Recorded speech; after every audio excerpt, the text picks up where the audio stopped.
Bonsoir à toutes et à tous, heureux de vous retrouver pour la tranche info en direct sur votre antenne Canal 10 Télévision avec au programme de cette soirée Info 10, le journal local et régional qui sera suivi du Focus. Mais pour l'instant, place au JT.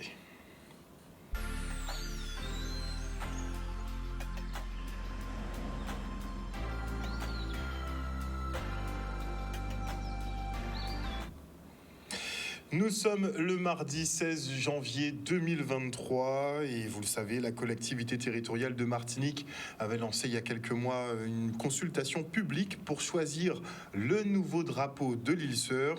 Et parmi les centaines de propositions, c'est celui à l'effigie d'un colibri qui remporte le suffrage. Un drapeau qui certes reprend les couleurs essentielles pour les Martiniquais que sont le rouge, le vert et le noir, mais dont l'animal ne fait pas l'unanimité.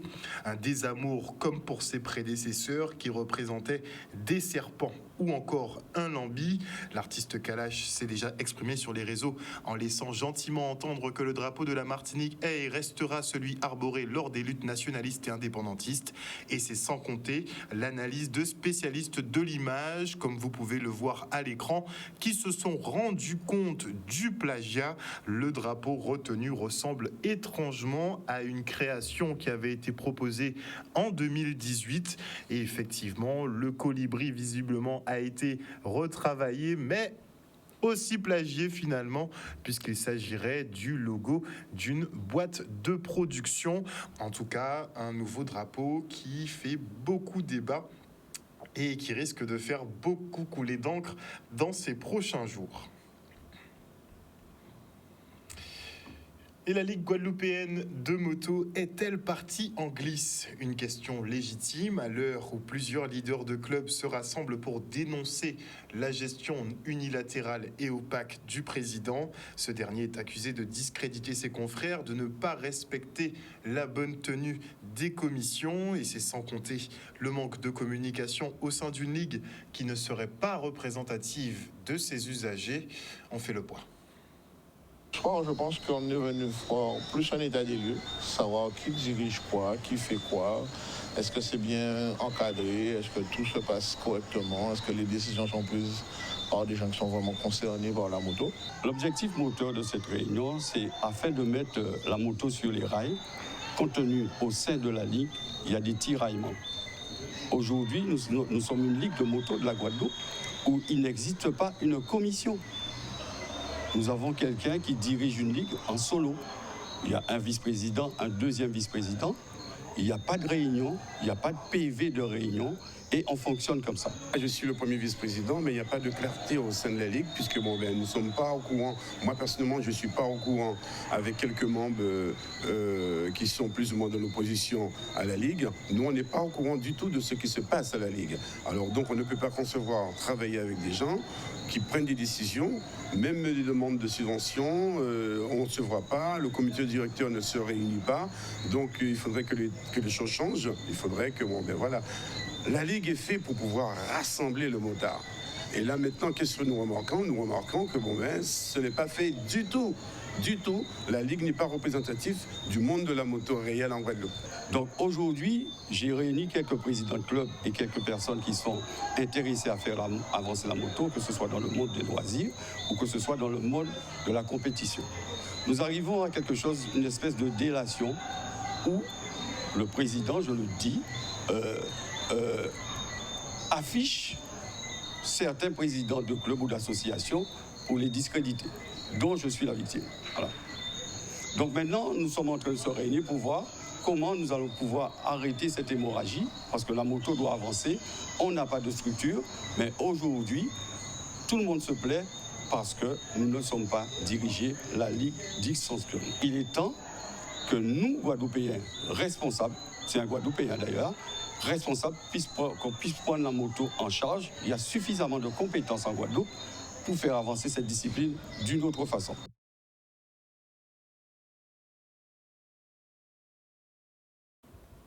Et maintenant, je reçois sur ce plateau Jean-Claude Lao, président de la CFE-CGC à EDF-PEI. Il est en compagnie de Fabien Gladone, président de la section UNSA EDF. Nous avons également sur le plateau Vincent Danette, représentant régional CFE Guadeloupe, et Luciano Pétrémont, élu CSE pour la CFE UNSA EDF-PEI. Bonsoir à tous, messieurs.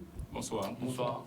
Alors, la semaine dernière, EDF communiquait sur un protocole de fin de conflit signé avec votre syndicat, ce à quoi, effectivement, était associé une fin de conflit. Techniquement, le problème était censé être réglé, jusqu'à ce que la CGTG communique à son tour pour préciser, effectivement, que votre syndicat, finalement, ne serait pas majoritaire et n'avait pas à décider pour les autres. Donc, on va faire un petit point ce soir. Où en sommes-nous concrètement? Est-ce que cette signature de protocole de fin de conflit est valable ou non? Alors, tout d'abord, bonsoir à tous et nous vous remercions donc de nous donner la parole. Nous sommes Alliance CFE-UNSA et je voudrais quand même rétablir certaines vérités, parce qu'il y a eu des choses qui ont été dites et qui n'étaient pas forcément très justes. Donc, en fait, l'Alliance CFE-UNSA, c'est l'alliance de la CFE-CGC et de l'UNSA. La CFE, donc, c'est pour les maîtrises et la CGC pour les cadres. Et l'UNSA est sur les 3 collèges. Donc, nous avons majoritairement des agents de maîtrise. Donc, je veux le dire ici, nous ne sommes pas un syndicat de cadres. Nous sommes un syndicat de cadres majoritairement et de maîtrise. Et avec l'UNSA, nous représentons tous les collèges. Voilà. Et c'est en cela, donc, il faut aussi dire que la CFE est non pas majoritaire à PEI, mais c'est la première organisation syndicale d'EDF-PEI, avec 26% de représentativité. Donc c'est légitimement que la CFE, parce qu'elle a déposé un préavis de grève le 22 décembre dernier, c'est légitimement que la CFE devait se retrouver à la table des négociations. La direction a d'abord refusé notre présence à la table des négociations. C'est pour vous dire que nous ne sommes pas, il ne faut pas faire de rapprochement entre notre organisation syndicale et la direction. Donc la direction a d'abord refusé notre participation à la négociation. Elle a finalement accepté notre présence le 4 janvier dernier. Et depuis le 4 janvier dernier, nous négocions donc sur les revendications portées par le personnel de DFPEI. Est-ce que la plateforme de revendication est commune à tous les syndicats? Est-ce que vous êtes d'accord sur ça? Alors, nous avons une plateforme de revendication qui nous est propre, qui relève à la fois donc des textes EDF et du droit du travail.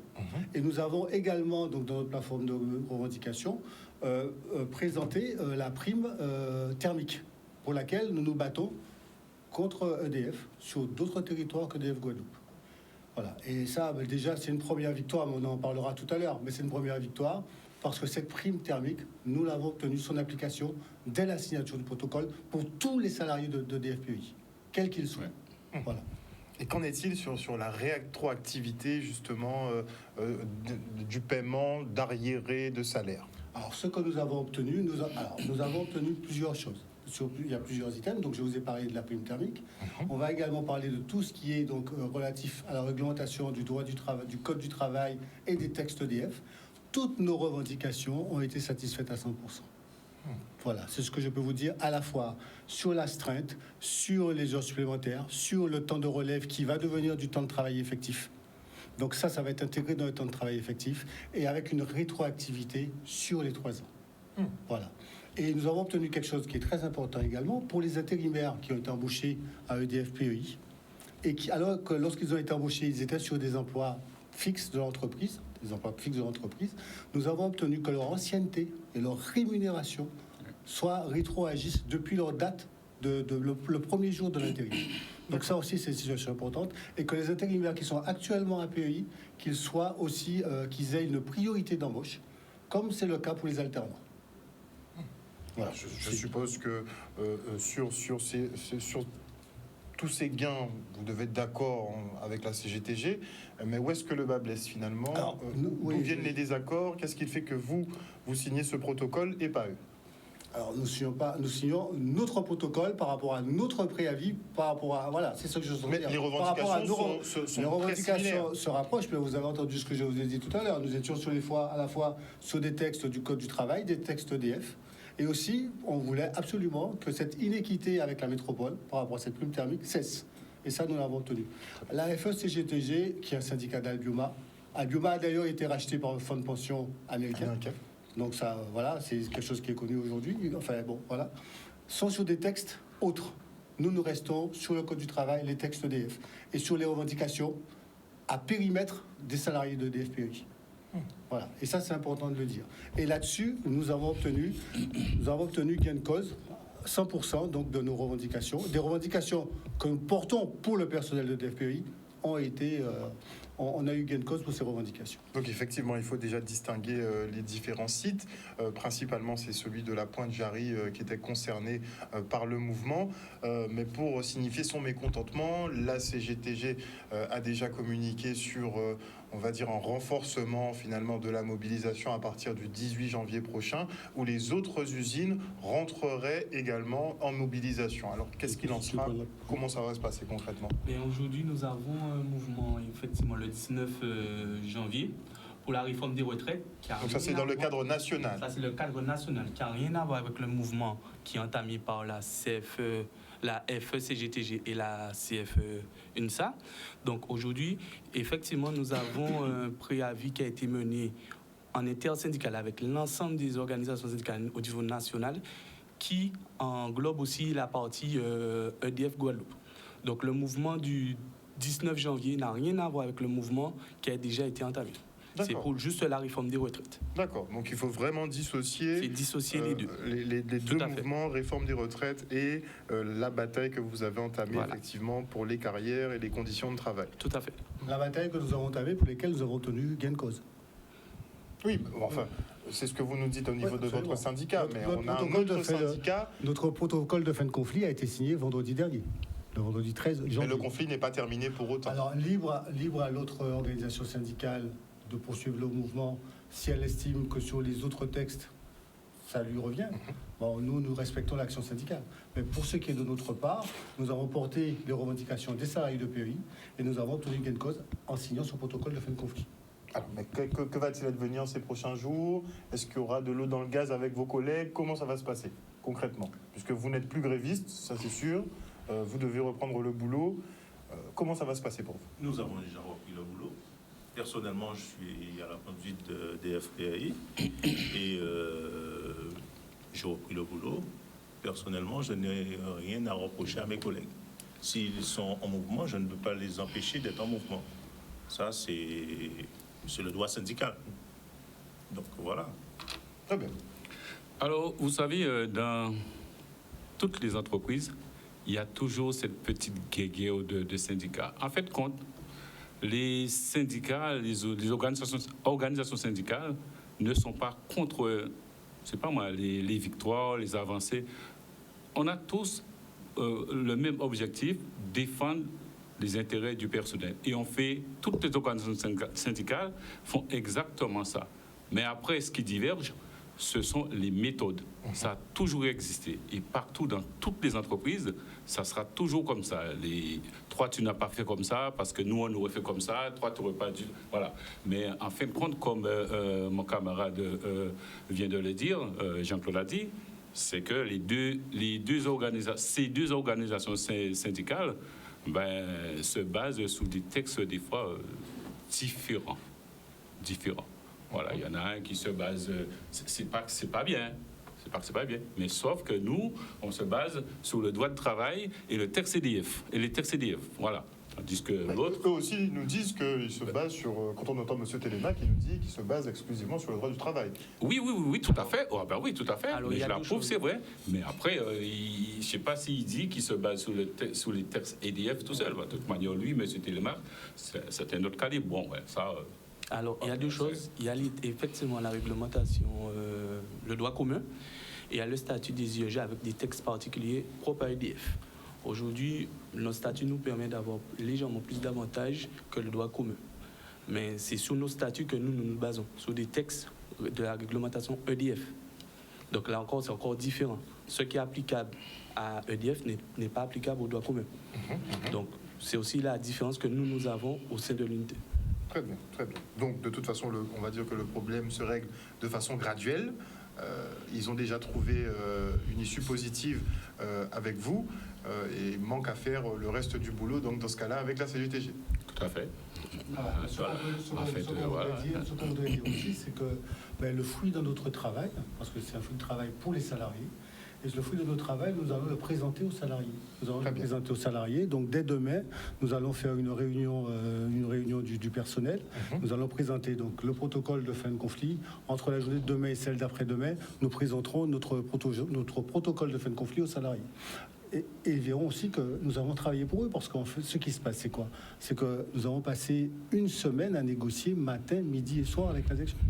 Voilà, c'est ça, ça a été une semaine de négociation. On n'a pas cherché de manœuvre dilatoire. On était sur les dossiers, les revendications, les unes après les autres, et nous avons travaillé là-dessus pour trouver une issue favorable à ce conflit. EDF qui n'était pas tout à fait d'accord au début des négociations, mais qui finalement nous a accepté, a bien été obligé de nous accepter aussi à la table des négociations. Le conflit devrait se régler dans les semaines qui viennent? Ça devrait aller vite? S'agissant de nous, vous comprenez bien que nous avons, on l'a dit, mon camarade l'a dit à l'instant, nous ne sommes plus en grève et nous appelons nos adhérents à reprendre le travail. Nos adhérents et nos sympathisants, nous les appelons à reprendre le travail. Mais dès la signature, nous les avons appelés à reprendre le travail dès vendredi dernier, dès la signature de notre protocole de fin de conflit. Il y aura donc peut-être moins de coupures, mais il y en aura encore. Écoutez, je ne peux parler que de ma fenêtre, en tout cas. Écoutez, vous savez, il y a eu deux organisations syndicales en grève. Bon, je dis deux. Bon, il y en a une qui est satisfaite et l'autre qui n'est pas satisfaite. Bon, libre à lui d'aller au plus long possible. C'est sûr. Nous, les avancées qu'on a eues, on les a eues pour l'ensemble du personnel. C'est ça. Ce n'est pas que pour votre syndicat. Mais non, c'est pas vrai. Mais eux aussi, quand s'ils ont tout ce qu'ils attendent, ce sera pour l'ensemble du personnel aussi. Ben oui. Très bien. Nous, les avancées que nous avons eues, elles sont applicables dès maintenant. La rétroactivité, c'est dès maintenant. La prime thermique, c'est dès maintenant, dès la signature du protocole. Donc il ne s'agit pas de vœux pieux, il s'agit de choses concrètes, des actions concrètes avec des solutions concrètes. Voilà. Mais il faudra quand même qu'il y ait un contrôle au niveau de EDF, peut-être un contrôle plus pointu. Un contrôle des syndicats, des instances représentatives du personnel et des salariés eux-mêmes. Merci beaucoup, messieurs, d'être venus sur ce plateau ce soir, nous faire état un peu de la situation à EDF Archipel Guadeloupe en ce moment. Donc, votre syndicat a trouvé une issue favorable avec la direction d'EDF. Il manque effectivement la CGTG qui souhaite faire acter plus d'autres points, puisque ce n'étaient pas tous les mêmes que vous traitiez. Donc, la CGTG qui veut faire acter d'autres points. En tout cas, vous ne voyez pas... vous ne voyez pas de problème à la poursuite de leur conflit, mais en ce qui vous concerne, dans tous les cas, pour vous, vous avez obtenu ce que vous aviez demandé. Nous les renvoyons à leur responsabilité. Et il faut bien dire qu'on le dit bien haut et fort, on n'a aucune objection sur qui continue le grève, pas du tout. Nous ne sommes pas en travers de... D'autre part, on a demandé à nos adhérents de reprendre le travail. Mais pas d'animosité. Pas d'animosité, mais nous reprenons le travail. Pas du tout, pas du tout. Bon. Il y aura quand même des coupures de courant, vous l'avez compris. Hier encore, on en avait, donc j'imagine que ça va se poursuivre. On attendra effectivement que ce conflit se règle entre EDF et ses salariés. Merci encore, messieurs. Merci. Et on se rend maintenant dans la ville de Gosier, puisque les 15 écoles sont maintenant équipées de détecteurs de CO2, des capteurs simples d'utilisation qui permettent aussi de mesurer la qualité de l'air. Le reportage. Mis en place le déploiement des capteurs CO2. C'est un petit boîtier qui permet de mesurer la qualité de l'air dans les salles de classe, en tout cas dans les espaces concernés au sein des 15 écoles publiques de la ville du Gosier. Ce sont des capteurs de CO2. Donc c'est pour mesurer le taux de CO2 dans une pièce, s'il est trop élevé, s'il est correct, s'il est bas. Et en fait, ça nous l'indique avec la couleur qui est ici. Quand c'est vert, c'est que le taux d'oxygène est très bon. Et quand ça passe au rouge, ça veut dire qu'il faut aérer dans la pièce. L'intérêt, c'est de savoir à quel moment la qualité de l'air est moins intéressante. Et donc, à ce moment-là, aérer les salles plus en cas de nécessité. En fait, il y va quand même de la santé de nos élèves, hein. Donc c'est important puisque au-delà de la détection en fait de virus éventuels, mais on a aussi la brume de sable qui est quand même relativement présente sur notre département. Et donc le capteur permet également de mesurer la qualité de l'air. Partons maintenant au MACT qui souhaite ses vœux aux artistes de l'archipel. L'équipe de Laurella Rinson invitait ce week-end les acteurs culturels de Guadeloupe. Le reportage. C'est que les différentes personnes qui ont pris la parole ont pu faire leurs vœux, mais aussi donner leur point de vue sur la culture et exprimer leur dynamisme et leur bonne volonté pour que les choses aillent de mieux en mieux et pour qu'on puisse continuer à travailler. Et de ce point de vue, je pense qu'on est tous de bonne volonté. Le MACT est par nature un outil de très grande valeur, et comme tout ce qui est de très grande valeur, les enjeux sont importants, et je pense qu'il faut que tout le monde soit extrêmement prudent à ce que nous puissions s'assurer de ce que l'outil devient et d'être sûr que nous puissions parler et que nous puissions affirmer notre existence au monde. On avance tout doucement, les choses se mettent en place. Je pense que là on en est au stade où on se met en place. Les gens commencent à se présenter, à dire qui ils sont, comment ils sont, qu'est-ce qu'ils peuvent apporter au final en expliquant qui ils sont. Et je pense que petit à petit on va commencer à lier tout ça et à se dire bon bah ok, comment on peut intervenir là, comme ci, comme ça, répondre à telle question, donner telles idées. Donc oui, de toute manière, moi je pars du principe que les choses se font quand on décide de les mettre en place. Je pense qu'on est quand même des spécialistes en Guadeloupe du en fait. Donc moi, je pars du principe que dès que les choses se mettent en place, peu importe comment elles se mettent en place, à partir du moment que c'est fait, c'est déjà un énorme pas dans l'objectif qu'on souhaite atteindre. Donc oui, en gros, je pourrais dire que l'objectif est atteint. Maintenant, allons l'emmener encore plus loin. C'est le moment des vœux. Alors moi, j'ai coutume de dire cette année, en tout cas, que je souhaite à chacun et chacune une année pleine de beauté. Beauté avec un B majuscule et beauté en tout. Belle santé, belle harmonie et puis bien sûr, beaux projets. Et j'espère pour le MACT et pour la Guadeloupe, un bel apaisement, une belle sérénité afin qu'on puisse avancer vers une beauté générale dans la plus belle des harmonies et des symbioses. Et maintenant, on souhaite un très joyeux anniversaire à Ginette Maragnès qui célèbre ses 100 ans, un jour comme les autres pour cette enseignante retraitée, mais pas pour ses proches qui ont réalisé un magnifique collage photo d'elle en compagnie de ses petits-enfants, de ses enfants petits et arrière-petits-enfants, la totale. Pour cette femme généreuse, il n'y a pas de secret. Pour la longévité, pour bien vivre, il faut croire en Dieu, avoir une vie saine et aimer son prochain. On l'écoute au micro de Maxime Morel. Anniversaire, joyeux anniversaire, joyeux anniversaire, joyeux anniversaire. Et bip bip, ouais. Je suis très heureuse de voir mes 100 ans, mais pour moi c'est un jour comme les autres. Ah, le secret, il n'y a pas de secret, il n'y a pas de secret. Il faut croire en Dieu, avoir une vie saine, aimer son prochain. Je suis fière, je suis heureuse. Ma maman, je devrais dire notre maman, puisque je parle là au nom de mes frères et sœurs, est vraiment une femme exceptionnelle. Une mère aimante, généreuse, qui donne et qui n'attend rien en retour. Aujourd'hui, en fait, on s'est dit qu'on va mettre en lumière un petit peu son parcours au sein de la famille. Et donc, on a représenté ça avec une série de tableaux, avec des thématiques, avec ses enfants, ses petits-enfants et ses arrière-petits-enfants. Aujourd'hui, elle a 19 petits-enfants et 19 arrière-petits-enfants. Donc voilà, on est content d'être là autour d'elle. C'était pratiquement une maîtresse, une maman, une grande sœur. Elle s'était battue avec nous les élèves parce qu'on était un petit peu pas aussi embêtantes que maintenant, mais nous étions embêtants. mais obéissant quand même. Moi, j'étais gamin, je l'ai vu enseigner. Il a commencé en 1955 pour prendre sa retraite en 1982. C'est dire, ça fait quand même un gros parcours.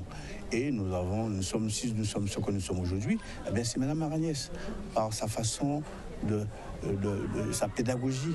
Et quand on regarde Mme Aragnès, elle a toujours le style pédagogue. Elle est de son siècle, oui, mais elle est aussi du 21e siècle. Parce que notre mamie, vous allez le voir sur un tableau, c'est une mamie connectée. On dit d'ailleurs une mamie 2.0.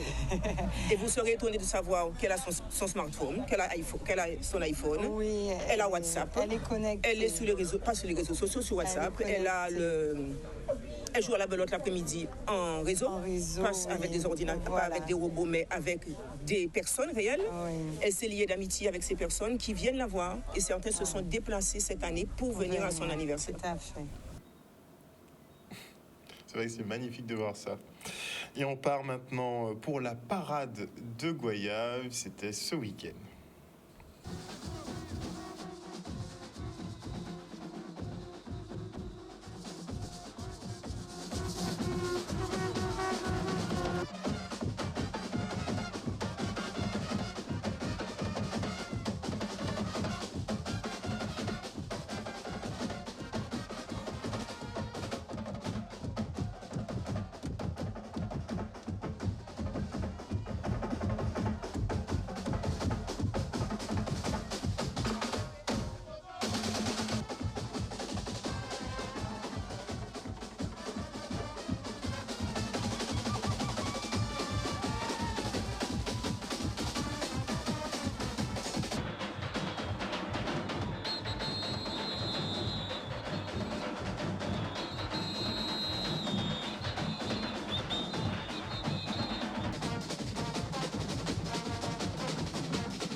Et voilà, chers téléspectateurs, nous sommes arrivés au terme de ce journal. Merci pour votre fidélité à ce programme. Concernant le carnaval, d'ailleurs, vous retrouverez donc Stanley Manicor pour Inside Mass. Ce sera à partir de ce mercredi à 20h sur Canal 10 Télévision, un programme à ne pas manquer. En tout cas, moi, je vous dis merci beaucoup. N'oubliez pas que chez nous, vous faites l'information qu'on diffuse. Je n'aurai cesse de vous le répéter. Le journal local revient demain à 18h30. Une bonne soirée à vous à l'écoute de nos programmes. Bisous, bisous tout le monde.